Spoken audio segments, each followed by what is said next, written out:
안녕하세요. 저는 얼마 전 이혼이 성공한 평범한 40대 초반의 여성이에요. 딸아이 하나 키우는 맛으로 홀로 살고 있는 싱글맘이기도 하죠. 남는 시간에 사연글 유튜브나 보면서 시간 보내곤 했는데 제가 직접 작성하게 되는 건 상상도 못 해봤어요. 그렇지만 제가 직접 글을 써야겠다는 생각이 들 정도로 제 상황은 정말이지 개판 5분 전이었답니다. 지금이야 이미 이혼 과정이 다 끝나고 정리가 된 마당이지만 그 당시에만 하더라도 저뿐만이 아니라 이 이혼과 관계된 사람들 모두 너덜너덜해졌거든요. 저와 남편은 정말이지 오랜 기간 사귀었어요. 솔직하게 말하면 남편이 질질 끌었다고 해야겠죠. 남편은 무슨 이유에서인지 결혼에 대한 생각이 없었고 저는 결혼에 대한 막연한 동경 같은 것이 있었어요. 그리고 무엇보다도 나이가 들면서 하나하나 자리 잡아가는 친구들을 보니 저도 그렇게 안정적인 자리를 잡고 싶다는 생각을 했거든요. 그래서 마지막으로 당시의 남친이었던 남편에게 통보했었죠. 우리 5년 사귀었고 결혼 생각 없으면 이쯤에서 접자였어요. 그때 왜 결혼을 하기 싫어했는지 이혼하는 과정에서 알게 됐어요. 남편이 간을 보고 있었더라고요. 본인은 신중했다고 말하지만 저는 전혀 그렇게 생각하지 않거든요. 당시에는 그런 찝찝함이 있었지만 결혼 후에는 그런 찝찝함도 사라졌어요. 남편이 잘해줬거든요. 그런데 의외의 문제가 제 발목을 잡았죠. 바로 시부와 시모 때문이었어요. 시부는 돈이 좀 많았어요. 물론 지방에 살고 있으니 엄청 부자는 아니었지만 그래도 자수성가한 타입이었거든요. 그런 시부가 늦바람이 나서 매번 시모와 싸우는 거예요. 두 사람만 싸우면 되는 일인데 시모는 매번 싸우면 저희 집에 오는 거예요. 솔직하게 말해서 어느 한쪽 편을 들라고 했으면 더 편했을지도 모르죠. 계산 따라서 더 이득인 쪽에 붙으면 됐을 테니까. 하지만 그렇게 할 수도 없는 게 남편이 시부 밑에서 일하고 있었거든요. 시부 탓을 해버리면 남편 입장이 곤란해지는 거죠. 그리고 와이프인 저도 그 아슬아슬한 줄타기에 매번 동원돼야 했고요. 남편은 그런 시모도 시부도 대면대면하게 대했고 결국 시모의 감정관리는 모두 제 몫이었죠. 저는 시부가 왜 바람피는지 누구와 바람이 났는지 그런 건 하나도 궁금하지 않았어요. 알면 아는 대로 피곤해질 일이고 솔직하게 말해서 너무 깊이 파고들 생각도 들지 않았거든요. 그렇지만 시모는 달랐어요. 저희 집에 와서 시부의 내연녀에 대한 이야기를 하며 제게 스트레스를 모두 퍼부어버리더라고요. 처음에는 며느리에게 그런 모습 보이기 싫어서였는지 체면치레하려고 그랬는지 저희 집에는 오지 않고 남편에게 전화로만 하소연했었거든요. 하지만 결혼 후 1년이 지나기 시작하니 시부와 싸울 때마다 저희 집으로 찾아오더군요. 처음에는 그런 시모를 잘 달래야겠다고 생각했죠. 저도 사람이고 여자인데 바람피는 시부에 대한 분노가 없었겠어요? 시부가 딱하다고 생각했는데 나중에 알고 보니 꼭 시부가 잘못한 것만도 아니더군요. 이 상황을 한마디로 표현한다면 유유상종, 이 사자성어가 딱 들어맞는 것 같네요. 시모는 시모대로 시부에게 스트레스를 주고 있더군요. 시부가 벌어오는 돈을 탕진하는 것도 모자라 젊은 시절 볼품없었던 시부를 그렇게 탐탁지 않게 여겼다고 하더군요. 와이프한테 무시당하고 벌어온 돈 다 착취당하면 늦바람이 나도 어쩔 수 없겠다는 생각이 들 정도로 두 사람의 역사는 참으로 치열했어요. 그렇지만 그건 두 사람의 문제고 저희와는 관련이 없는 일인데도 시모는 저희 집에 와서 그 스트레스를 풀어버리는 거예요. 남은 사람들에게 쌓일 스트레스는 생각도 않고 말이죠. 밥을 해주면 밥투정, 청소해주면 마음에 안 든다며 다시 하라고 하고 정말로 시모의 투정과 억지가 대단했어요. 저도 참기만 한 건 아니었어요. 몇 번을 남편과 시모에게 이야기하고 하소연도 했지만 돌아오는 건 싸늘한 눈빛과 네가 이해하라는 말뿐. 괜히 남편이 남의 편인 게 아니더라고요. 그리고 결국 사건이 터져버렸죠. 그날은 친정엄마의 생일이었어요. 한 달 달 전에 미리 남편에게 엄마의 생일을 알려줬었죠. 그런데 시모가 엄마 생일 일주일 전부터 저희 집에 와서는 집에 갈 생각을 안 하더군요. 친정엄마 생일 전에는 가겠지 싶었는데 아예 놀러앉기로 작정을 했는지 시모는 꿈쩍도 안 했어요. 결국 친정엄마 생일날 점심 식사에 시모에게 제가 먼저 말했어요. 어머님, 죄송한데 오늘 저녁 식사는 혼자서 드실 수 있겠어요? 제가 약속이 좀 있어서 나가봐야 하거든요. 아니면 근처 음식점에서 맛있는 거라도 시켜드릴게요. 뭐? 너 손님 놔두고 집 비우는 거 아니다? 그거 사람 홀대하는 거랑 똑같은 거야. 어이가 없었죠. 그리고 손님이라니. 정말 손님이었다면 쫓아내기라도 했을 텐데 말이죠. 어머님, 오늘 친정어머니 생신이라 한 달 전부터 미리 예약을 해놨어요. 그래서 어쩔 수 없이 나가는 거니까 이해 좀 해주세요. 갈수록 웃기네, 네. 네가 그 집 사람이야? 너 이제 우리 집 사람이야. 우리 집에 시집 왔으면 당연히 너희 엄마보다는 나한테 더 신경 써야 하는 거 아니냐? 네 엄마가 널 그렇게 가르치디? 너 이따위로 행동하는 거 너희 엄마가 알고는 있어? 시모는 연신 시부의 험담을 늘어놓던 입으로 저희 엄마를 모욕하는 말을 늘어놓기 시작했어요.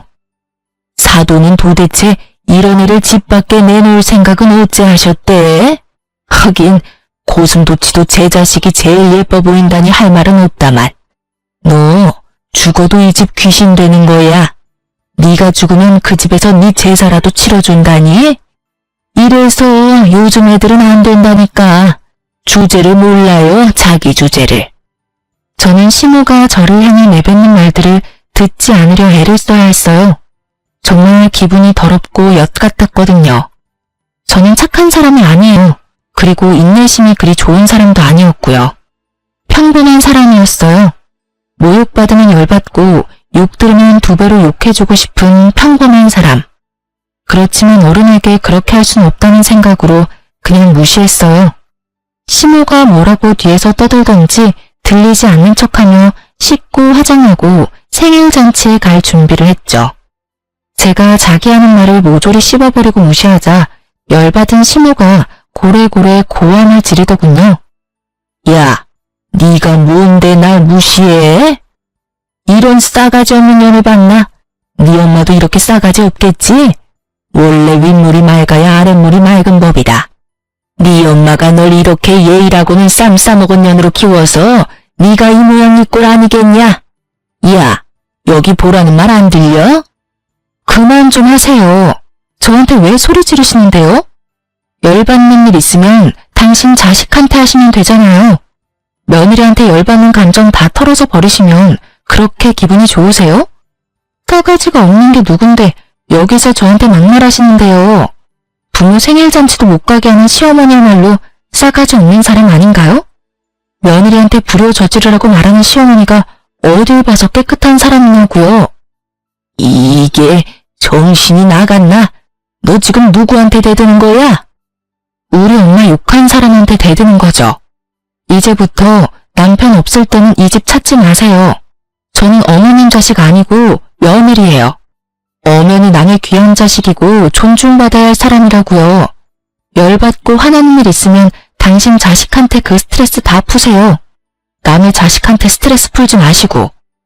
저는 결국 크게 화를 내고 집 밖으로 나와버렸어요. 남편도 오늘 장모님 생일인 걸 알고 있으니 알아서 올 거라고 생각하고 따로 연락도 하지 않았어요. 솔직하게 말하면 남편 얼굴 보고 싶은 마음이 전혀 없었거든요. 지금 보면 싸움만 할 것 같아서 연락하지 않았어요. 저녁이 되면 이 불같은 감정도 가라앉을 테니 그때 남편 보면 되겠지 싶었거든요. 그런데 남편이 약속 장소에 오지 않더군요. 아무리 기다려도 오지 않고 이미 생일 식사는 시작돼서 결국 남편에게 전화했어요. 당신 도대체 어디에... 야, 너 우리 엄마한테 무슨 말 했어? 왜 엄마가 집에서 혼자 울고 계시냐고. 당신 지금 집이야? 그래, 집이다. 넌 집구석 엉망으로 만들고 어딜 기어나간 거야? 주말에 청소 좀 하라는 말이 그렇게 고깝게 들렸냐? 어른이 그런 말 할 수도 있지. 그거 가지고 지금 열받았다고 시위하려고 밖에 나갔어? 당신 그럼 지금 준비 하나도 안 하고 집에 있는 거네? 준비는 무슨 준비를 해? 오늘 주말 근무하고 피곤해 죽겠구만. 야, 이 새끼야. 넌 지금 집에 있으면 안 되지. 무슨 소리 하는 건데? 엄마 지금 울고 계신다고. 당신이나 지금 집에 들어와야지. 우리 엄마 생일 오늘이라고 내가 말했어, 안 했어? 그게 오늘이었어? 그래, 이 새끼야. 네 마누라 엄마 생신이다. 한 달 전부터 말했잖아. 준비 자체를 안 한 거 보니 완전 잊어버린 거 확실하네. 그치만 당신이 집을 이렇게 만들어 놓고 나가서 나도 정신이 없었다고. 그런 일이었으면 엄마한테 그렇다고 나가면 될 일이지 왜 엄마는 울려? 싸가지 없는 년, 너는 죽어도 이 집 귀신이다. 친정엄마 생일은 중요하고 나는 안 중요하냐? 그게 내가 어머님한테 들은 말이거든? 알지도 못하면서 지금 어머님 편 들고 있나 본데 당신이야말로 나한테 이러면 안 되지. 바쁜 당신 대신 어머님 감정 쓰레기통 된 게 나야. 내가 그 감정 다 받아내고 치우고 대신 스트레스 받고 있었거든? 원래는 다 네가 해야 되는 일이고. 그렇다고 어른한테 소리를 지르고 가면 내 욕만 했으면 나도 참았지. 근데 왜 우리 엄마를 들먹여? 누구는 남의 부모 이야기 못해서 참는 줄 알아? 어머님이 하신 말 중에 한 가지는 정확하게 드러났네. 윗물이 맑아야 아랫물이 맑다더니 봐봐. 사돈 욕하면서 엄마 생일에 보내주지도 않으려는 어머님이나 장모님 생일 같은 건 싸그리 잊어버리고 대리효도 해준 나한테 화내는 당신이나 똑같다. 그치? 제 말에 남편놈은 할 말이 없는지 말이 없더라고요. 그렇다고 그 침묵이 미안함을 뜻하는 게 아니라는 건 잘 알고 있었어요. 미안했다면 미안했다고 말했겠죠. 장모 생일도 모르는 놈이랑 결혼한 내 팔자가 참 웃겨. 어머님한테 전해. 그리고 당신도 잘 듣고. 대접을 받고 싶으면 대접 받을 만한 행동을 좀 하라고. 남한테 다 맡겨놓고 혼자 편안하게 지내는 거 나한테 미안하지도 않아? 어머님도 아버님이랑 사이 안 좋은 건 알겠는데 나한테 와서 그런 말 하면 다 자기 얼굴에 침 뱉는 일인 거 몰라서 지금 나한테 그러시는 거야? 당신이 봤을 때 아니다 싶으면 끊었어야지. 언제까지 나한테 다 맡겨놓을 셈이었니? 결국 남편이 헐레벌떡 뒤늦게 친정엄마의 생일에 찾아왔어요. 솔직히 용서해주고 싶은 마음은 눈꼽만큼도 없었어요. 이 사람과의 결혼 생활에 의심이 들기 시작한 게 그때가 시작이었던 것 같아요. 제 기분은 최악이었고 남편 놈은 눈치만 보더군요. 그날 저녁 집에 오는 길, 차에서 남편이 먼저 말하더군요. 여보, 미안해. 나는 장모님 생일을 잊은 게 아니고 어제까지는 분명히 생각하고 있었거든. 그런데 갑자기 집에 어머니가 울고 계시는 바람에 나도 모르게 잊어버린 거야. 누가 뭐래? 자기 부모 자기가 챙기는 거 맞지. 그러니까 앞으로도 당신이 어머님 챙겨. 나는 내 부모님 챙길 테니까. 그럼 됐지? 그러니까 앞으로 어머님 집에 오실 때마다 당신이 맡아서 어머님 받으려. 설마 어머님이 당신한테까지 막말하진 않겠지. 얼마나 귀한 아들인데 나쁜 말을 해? 순전히 남의 자식이니까 나쁜 말도 할 수 있는 거잖아. 뼈를 때리는 제 말에 남편은 입을 꾹 닫더군요. 자기가 해결할 수 있는 문제가 아니라고 생각한 듯 하더라고요. 집에 돌아갔더니 시모는 돌아갔더군요. 하지만 그 뒤에도 몇 번 집에 왔어요. 그리고 시모가 올 때마다 저는 집에서 나갔어요. 남편에게 시모 왔다고 전해주고 제 몸만 몰래 빠져나온 거죠. 결국 바쁜 와중에 시모의 감정 쓰레기통이 된 남편은 몇 주도 못 버티고 손을 들었어요. 시모에게 제발 집에 오지 말라고 빌며 시댁으로 보냈다더군요. 그래도 남의 자식이 아니라 제 자식의 부탁이니 말은 잘 들어주더군요. 그 뒤로는 시모도 저희 집에 온 일이 없었어요. 저도 남편도 평온한 시간이 되찾게 된 거죠. 저와 남편의 생활은 꽤나 오랫동안 유지가 됐어요. 시댁에서 시모와 마주쳐도 시모는 제게 한마디도 안 했어요. 기분이 나빠져라기보다는 자신이 여기서 화를 내고 짜증을 내면 남편에게 더 미움받을까봐 걱정했던 것 같더라고요. 그리고 시부에게 책 잡히는 게 싫어서 그랬던 것 같기도 하고요. 그리고 그런 시모 덕분에 저는 생각보다 편하게 시댁에 다닐 수 있었어요.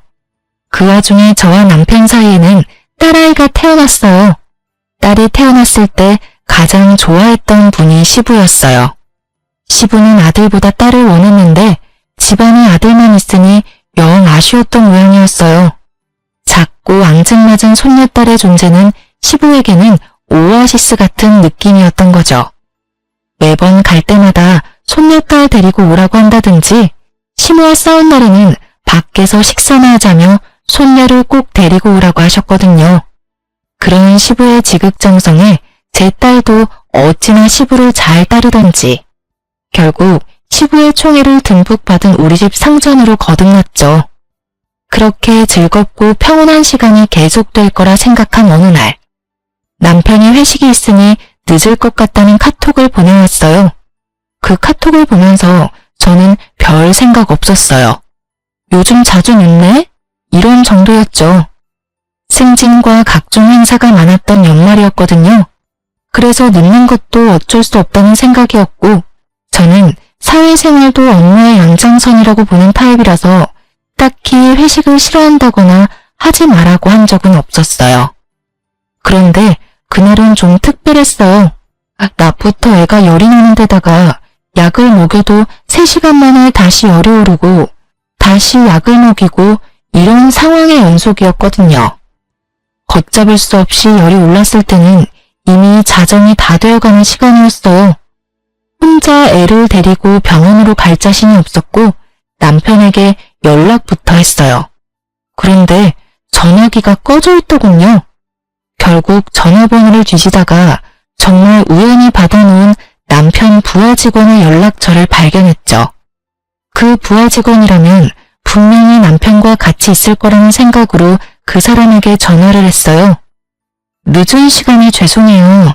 지금 회식하는데 남편 옆에 있죠? 이 사람이 전화기가 꺼져 있던데. 에? 회식이요? 저희 회식은 다음 주에 잡혀 있는데요. 그 말에 제 머릿속에는 경고음이 들리는 것 같았어요. 거짓말, 그리고 외박. 이 조합으로 생각나는 건 단 하나뿐이었어요. 어떤 여자라도 생각날 수밖에 없는 단어. 아닐 거라고 믿고 싶은 남편의 외도 그거였어요.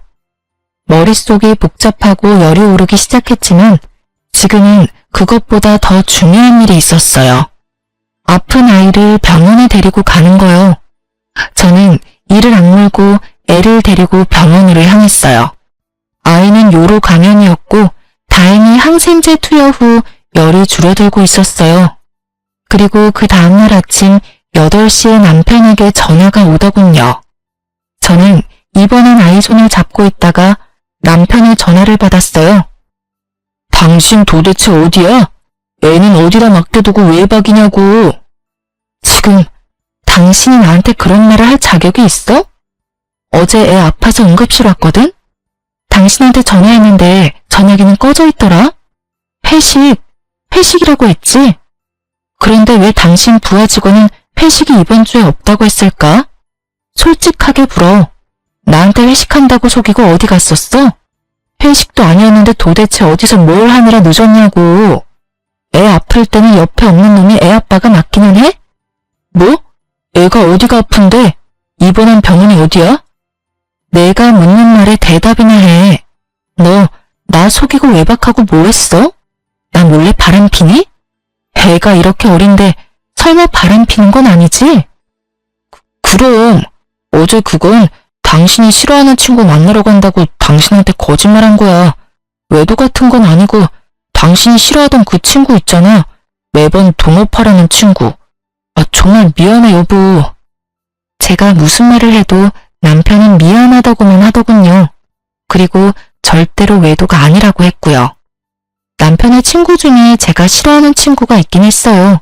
사기꾼 같은 놈이 하나 있었는데 그놈이 보자고 한다고 남편이 외박을 한다? 그건 아니라고 생각했어요.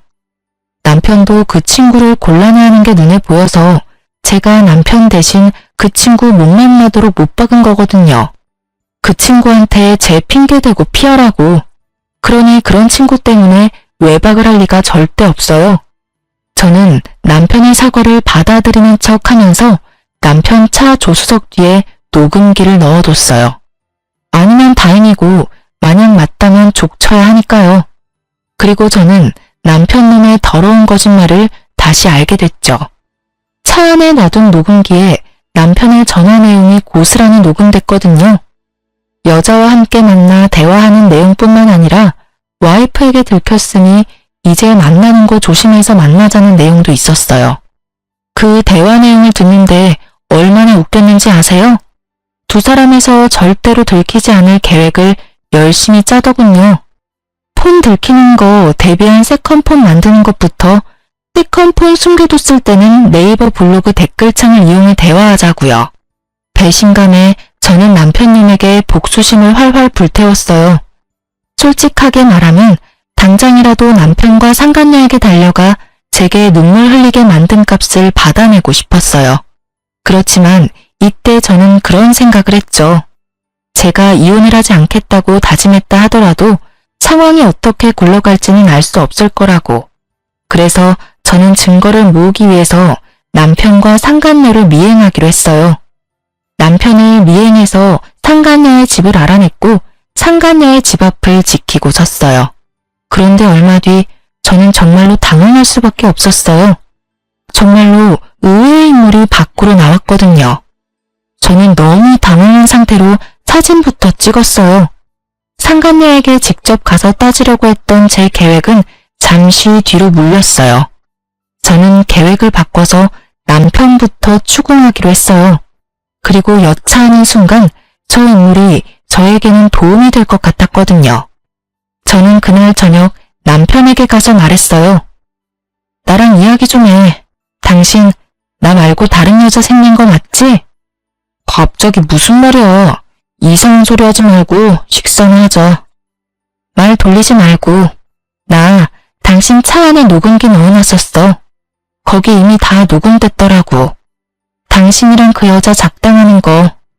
지금 당장 헤어져. 그러면 내가 용서해 줄게. 용서? 야, 네가 뭔데 날 용서하고 말고 해.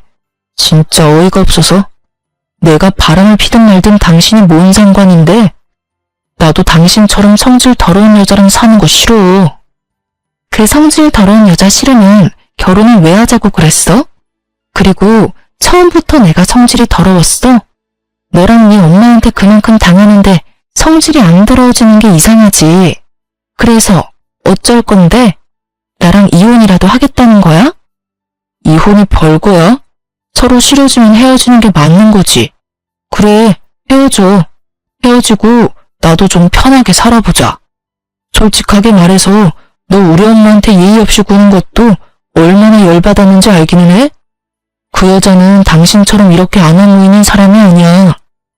상간녀를 두둔하는 말을 하며 남편놈이 실컷 짓거리더군요. 제 무덤 파는 줄 모르고 열심히 파서 묻히기 전에 한 번 더 물어봤어요. 그래서 이혼하겠다. 그 말이지? 그래, 이혼해 줄게. 내가 용서해 주겠다고 했는데도 굳이 지옥길로 알아서 걸어가겠다. 이 말이지? 제 말이 심상치 않음을 느꼈는지 남편님이 잠깐 흠칫하더군요. 그렇지만 자기도 뱉은 말이 있으니 번복하지는 않더군요. 뭐든지 법대로 할 거야, 법대로. 그래, 그럼 이혼해 줄게.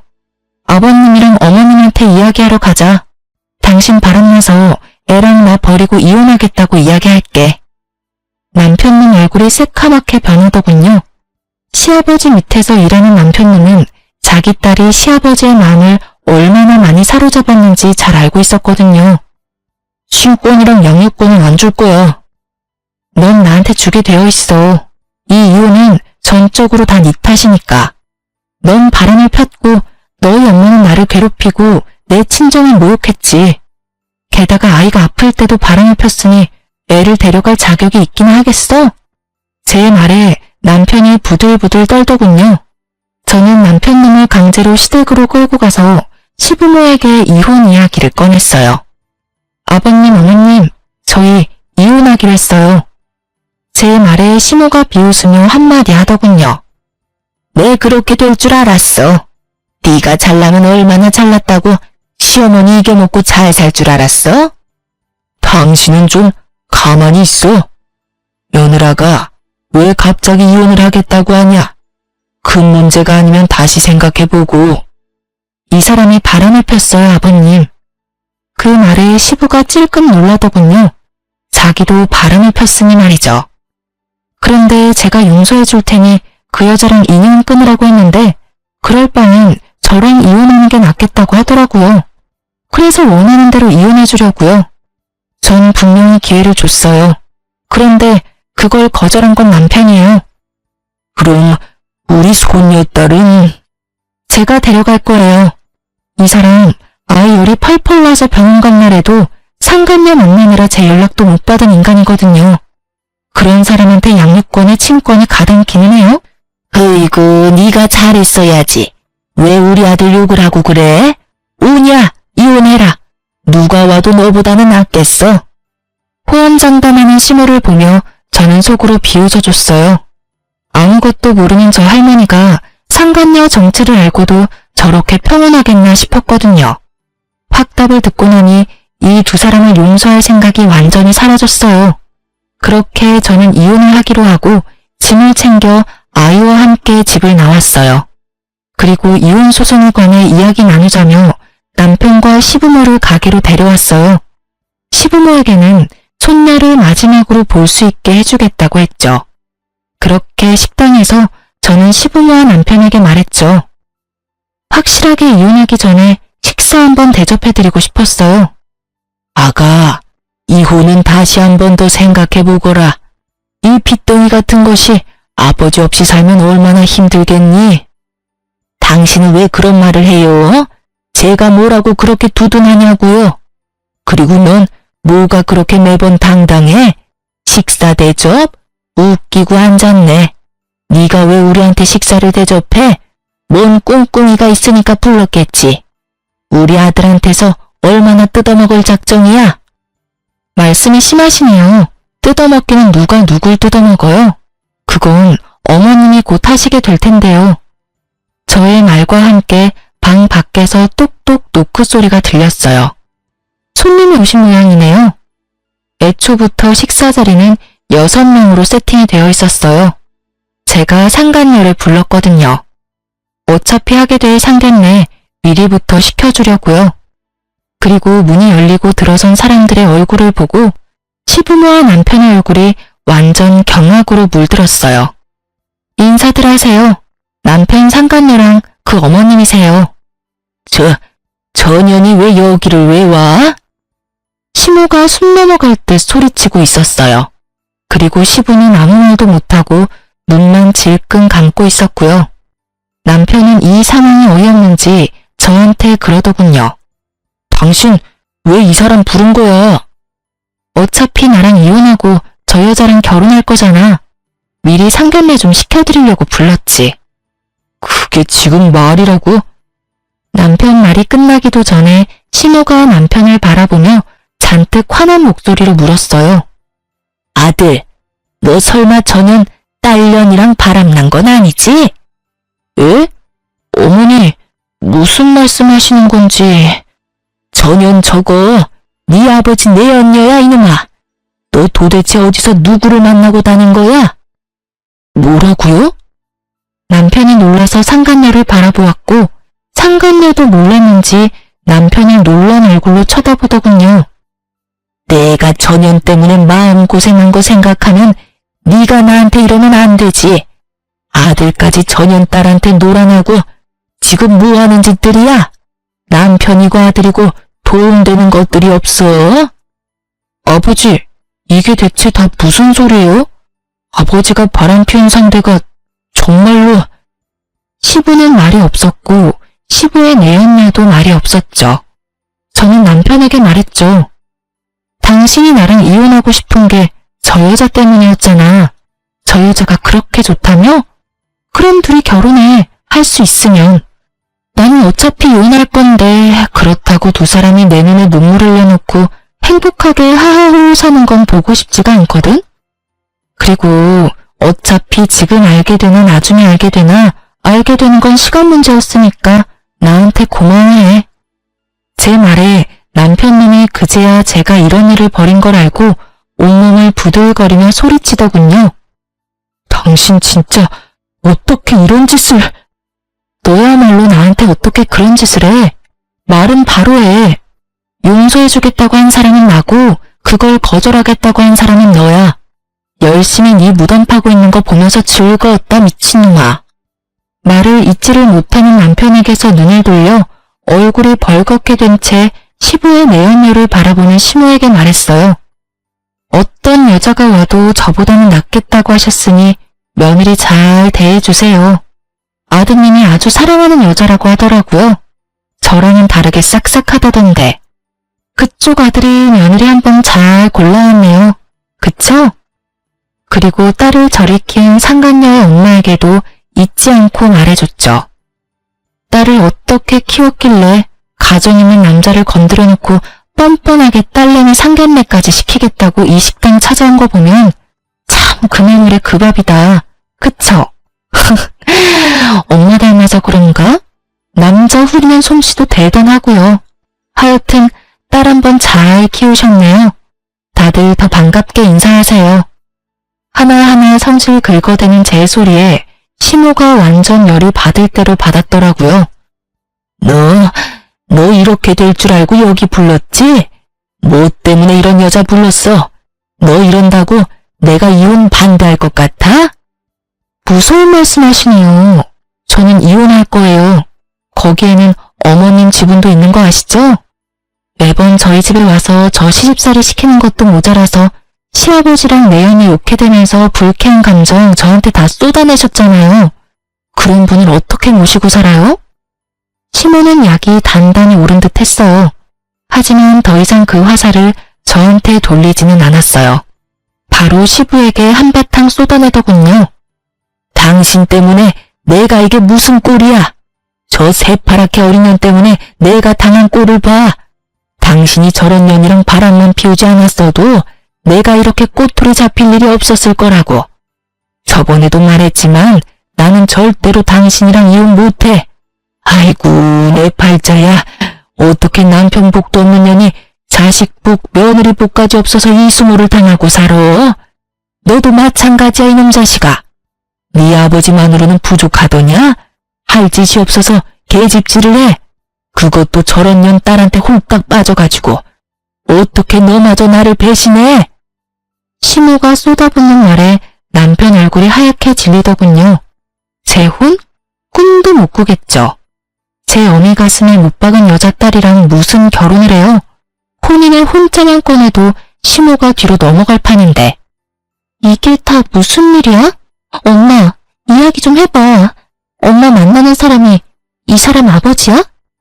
상간녀도 제 어머니가 어떤 사람인지를 알았어요. 너야말로 이게 다 무슨 일이야? 너 제대로 된 남자 만난다고 하지 않았어? 그런데 불륜?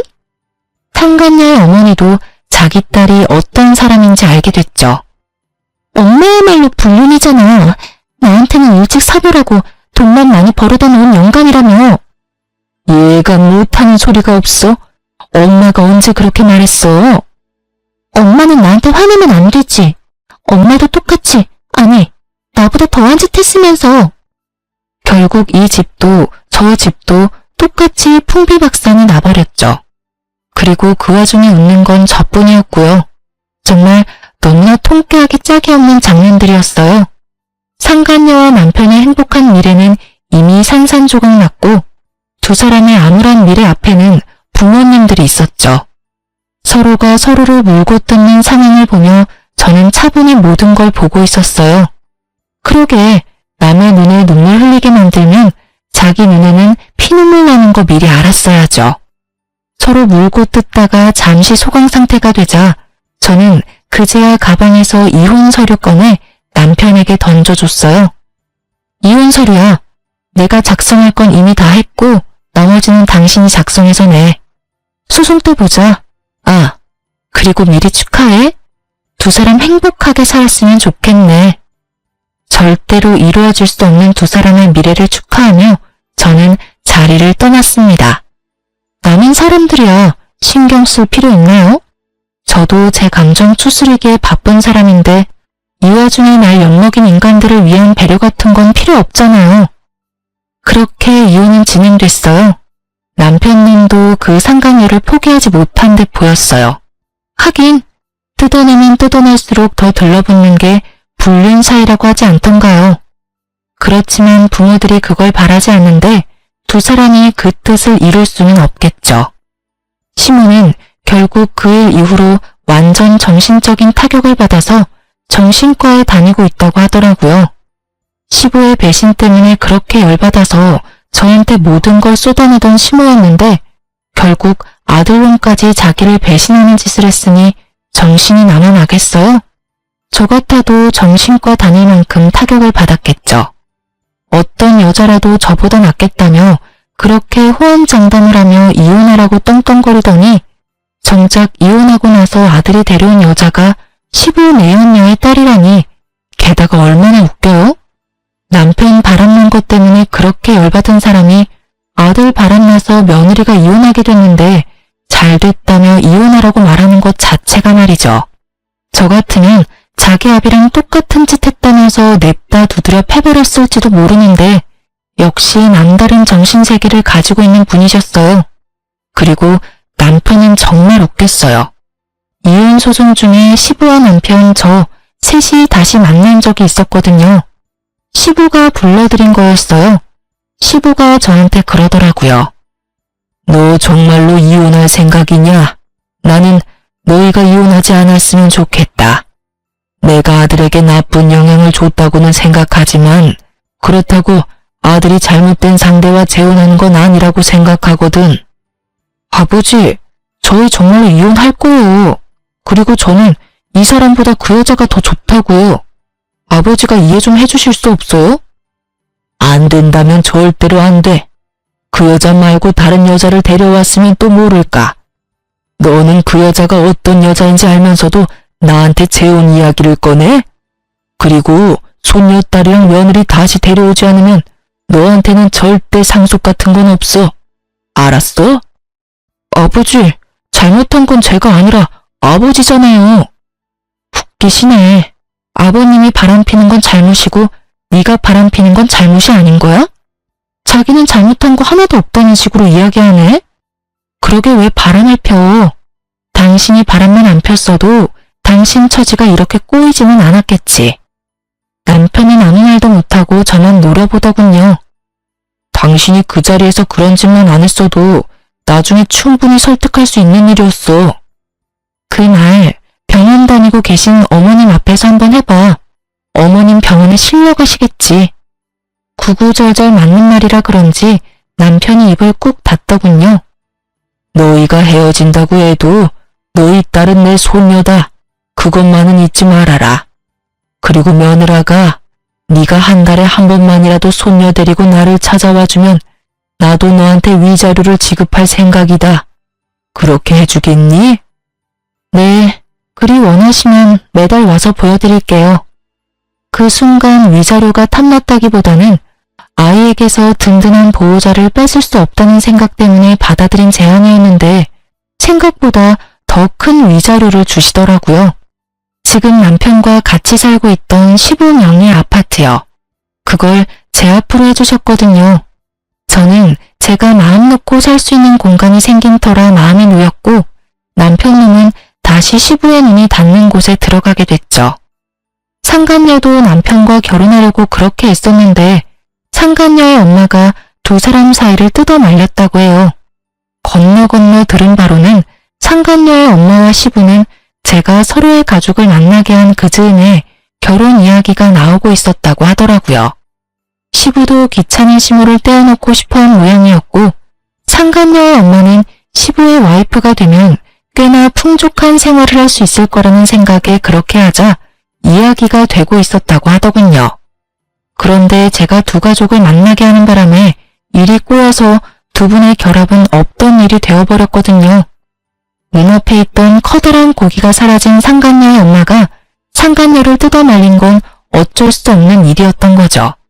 그렇지만 상간녀도 포기할 수는 없었는지 두 사람이 강제로 혼인신고서를 내려고 벼르고 있었다고 하더라고요.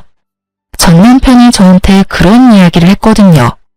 너랑 이혼만 되면 바로 가서 혼인신고서 낼 거라고. 그런데 시부가 저와 남편을 불러 상속 안 해줄 거라는 이야기와 함께 저희가 살던 집을 제 명의로 돌려준 것을 상간녀가 알게 된 거죠. 상간녀는 상간녀대로 집도 저한테 빼앗기고 상속도 안 되는 남자를 데리고 있느니 다른 남자 찾는 게 더 빠르다는 생각을 한 것 같더라고요. 남편도 상속이 걸린 문제에서는 어쩔 수 없었던 것 같고요. 결국은 그렇게 타오르던 사랑의 불꽃은 하얀 재가 돼서 서로 잿가루만 듬뿍 묻힌 채 헤어졌더군요. 그렇게 헤어지고 전 남편이 저한테 만나자고 연락이 왔었어요.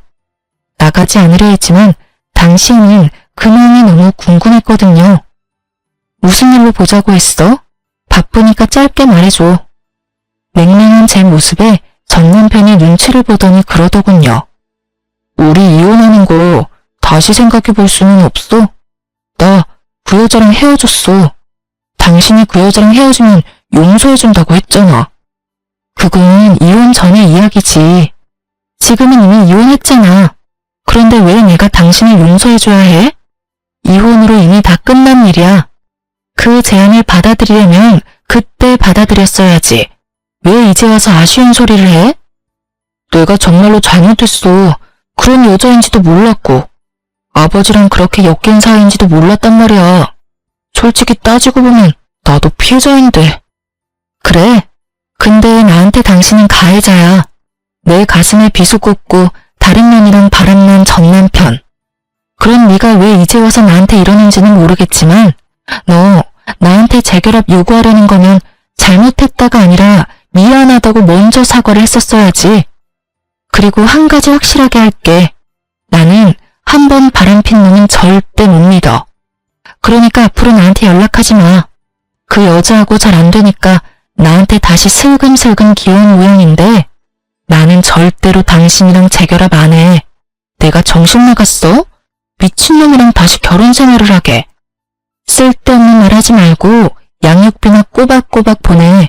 안 보내면 아버님한테 이를 거야. 한 달에 한 번씩 아버님이랑 만나는 건 알지? 그러니까 하는 말이잖아. 우리 아버지는 만나면서 왜 나한테는 기회도 안 주는데? 한 번 정도는 용서해줘도 되잖아.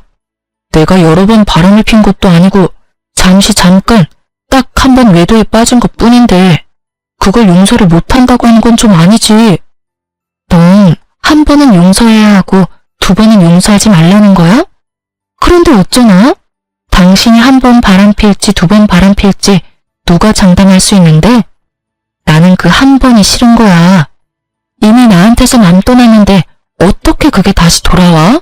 절대 안 돌아와. 당신이 원하는 건 내가 아니라 시부의 돈이겠지. 앞으로 이런 이야기 할 거면 부르지 마. 서로 시간만 낭비하고 서로 다른 입장만 확인할 뿐이니까. 제 말에 변명을 필사적으로 늘어놓으려는 남편놈을 내버려두고 나왔어요. 아시는 분들은 아실 텐데요.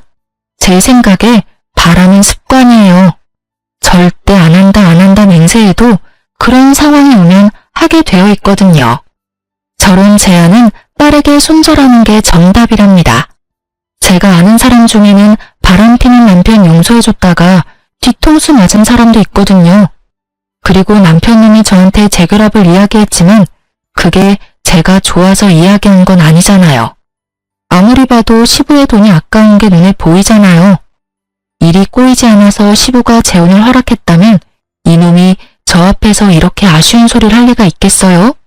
사랑도 없는 결혼을 다시 시작할 필요가 없잖아요. 어떤 사람들은 상황이 잘 풀렸으니 그냥 받아주지 그랬냐고 물었죠. 그런데 그런 생각이 들었어요.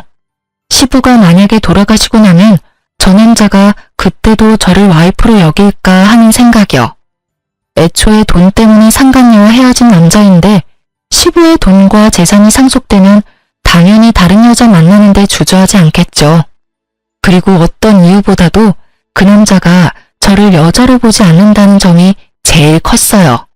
그것만큼 비참한 게 없으니까요. 그래도 지금은 잘 살고 있으니까 이런 생각도 안 하고 살아요. 떨쳐내는 게 힘들었지만 지금은 그때의 일에 묶여있지는 않으니까요. 쓰다 보니 길어졌네요. 제 사연 들어주셔서 감사합니다. 아, 저에게 응원의 한마디 댓글로 써주시면 더욱 감사할 것 같아요. 여러분, 좋은 하루 되세요.